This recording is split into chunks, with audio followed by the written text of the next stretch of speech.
Pajama Day because I get to wear my pajamas.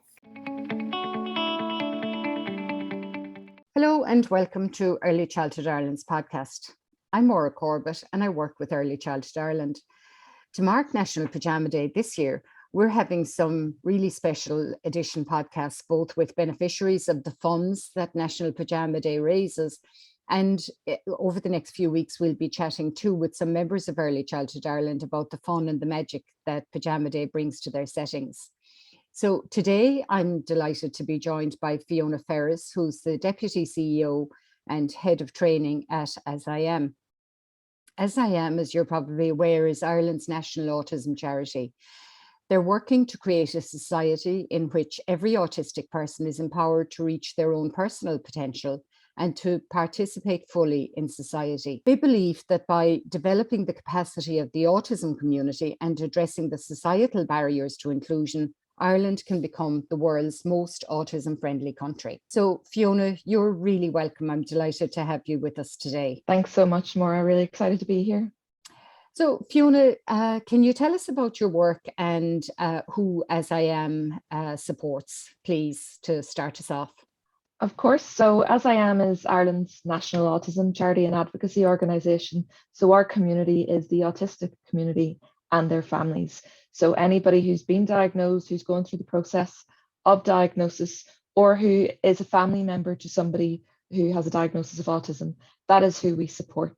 But a lot of what we have realised in recent years is directly related to that, is educating wider society about what autism is and how autistic people experience the world, because many of the barriers that exist for autistic people are not anything directly to do with being autistic.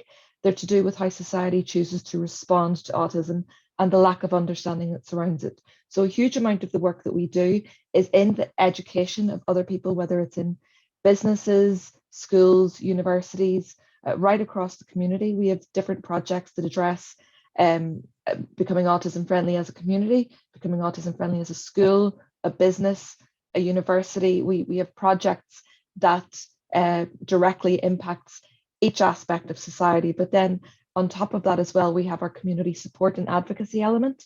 So in the background, a lot of the work we do is in directly lobbying the government to improve accessibility rights for autistic people in just accessing basic services like public health, education. There are so many barriers that are in place for autistic people in society that are to do with how society is structured in general. So a lot of the work that we do is in the advocacy side of things as well as the education piece. And Fiona, being specific then on Pyjama Day, Early Childhood Ireland's Pyjama Day has helped to fund or fund fully some specific projects that AsIAm have been involved in, as you outlined there. Can you take us through some of those projects and what how they've supported the work of AsIAm? Absolutely. And it was the Pyjama Day funding which led to me becoming involved with AsIAm to begin with.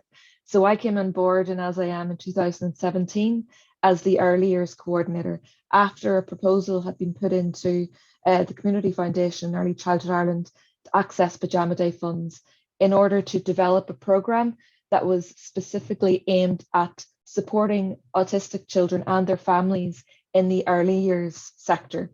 Something that we were aware of is that 86% of autistic children receive their education in a mainstream setting in a primary school or secondary school. And at that point, whenever we applied for this funding in 2017, we were aware that there were around 100,000 children availing of the ECCE scheme. And we also know that 1 in 65 people in Ireland have a diagnosis of autism. So what that means is there are a huge amount of children going from an ECC setting, going on to receive their education in a mainstream setting, but not having received any specific supports around autism in their early years experience. Now, I come from an early years background. I was an early years educator and an early years manager, and this was something that I was acutely aware of, was the lack of support and training for early years professionals around supporting autistic children or children with sensory differences and their families. So whenever I came on board as a result of the Pyjama Day funding, we were able to develop this program that looked practically at how you can support children. Now, that was something I felt very passionate about, was the practical side of things, because whenever it comes to autism and disability and special educational needs, it can all become very theoretical. It looks at the theory, it looks at, going into like philosophy of education. What we really need to know as an early years educator is, how do I help this child right now? This child is experiencing barriers to participation in my classroom. How do I help them? How do I help to include them? How do I help them to learn? And they have the same right to learn as absolutely every other child in this class, but they learn differently. And I need somebody to help show me how to do that.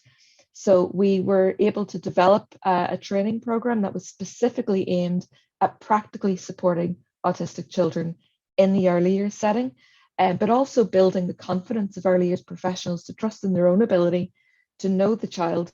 And then there was also an added on piece. So we were delighted that we were able to deliver this in 16 different locations around Ireland twice. So the 32 sessions. The first one was about practically supporting the child. And the second one was about the broader community piece, how you support the parents, how you have a conversation about these things, how you can help them through what is quite a difficult process of assessment. And this is something I had personal experience in too, is, well, I'm autistic, but I have a daughter who's on the spectrum, and I've been through that myself. And I felt quite strongly about the parental partnership piece was really important in order for the child to have that sense of belonging within the early years setting. So we launched the program then in the beginning of 2018. We had 311 early years educators trained. That was totally booked out within the space of 12 hours. And on top of that, we were also able to train and brief 119 early years specialists from Better Start, from Early Childhood Ireland, lecturers and teachers in the subject, and deliver this to over 80 professionals at the Early Childhood Ireland conference and masterclasses as well. So something we also felt quite passionate about is the fact that we wanted this to be evidence-based. So we knew anecdotally that people were finding this really helpful. So I was getting so much feedback from the early years educators who were involved in the process saying, I'd never looked at it like that before, or now I understand why that's happening. I know how to approach it. We also developed numerous resources to be taken away and used by the early years educators in their own settings to build capacity and build confidence. But we felt that this is something that needed to be evidence-based. So something that Pyjama Day funding enabled us to do was have this evaluated externally by Mary Immaculate College in Limerick. And with that evaluation, we were doing a pre-training survey and a post-training survey, as well as some on-site visits to see what this learning looked like on the ground. And we were delighted to see that there was 100% satisfaction rate came back in the evaluation of the effectiveness of the program. That's fabulous. There were also 700 people on the waiting list. So it just showed that we were right about the need that was out there from educators for this knowledge. And I couldn't get over the willingness to learn from the sector. I just thought it was fantastically representative of how open to new learning the sector is. And we would never have been able to deliver that project to the extent that we did and as broadly as we did, and then go on to make it evidence-based, had it not been for the fact that so many early years educators participated in National Pyjama Day to generate this funding that they then went on to directly benefit from themselves. I think it just shows how committed the sector is to meeting the needs of all the children in their settings. It's it's always phenomenal, and that this kind of training is entails heading out after work sometimes on kind of bad evenings, traveling some distance, and you know, I remember that project well. I remember meeting you in Cork at the start of one. I think that was the first time I met you, at the start of one of those projects. And it was just so fantastic that the educators, like you say, were directly benefiting from the funds that they had been so enthusiastic about the raising of a couple of months prior to that. It was And unbelievable. There were some people who had tried to get places in Dublin, but it had booked out so fast. So they were traveling to other locations like Donegal and Waterford wow. just to be able to access the training program. And it really was astounding, that eagerness and that openness to learning. So, Fiona, I think you probably covered about the impact that that it had for educators, and have you more to add about the impact for children and families? And you mentioned all the locations from Cork to Donegal to Dublin's 32 sessions all told.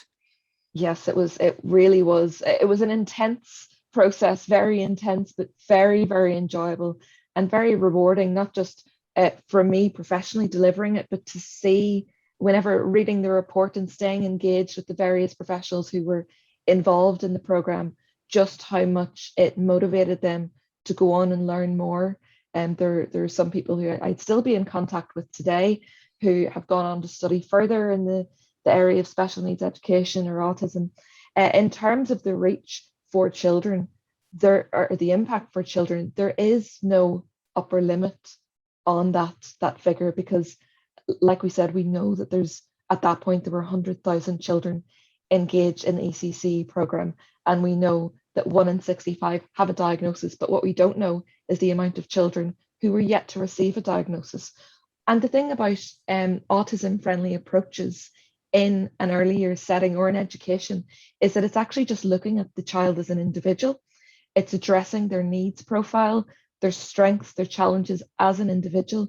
So by being upskilled and, I suppose, enabled to address a child's needs in that individual way, that's ultimately impacting every child in your setting. It's helping you to see every child as an individual, understand their differences, their challenges, their strengths. So there is absolutely no upper limit to the amount of children that this then went on to impact. And I really hope that today that's still happening, because another thing that I forgot to mention is that with that initial funding we received, we were able to develop a free online module, which was a kind of a condensed version of what we delivered across those 2 days in those 16 locations.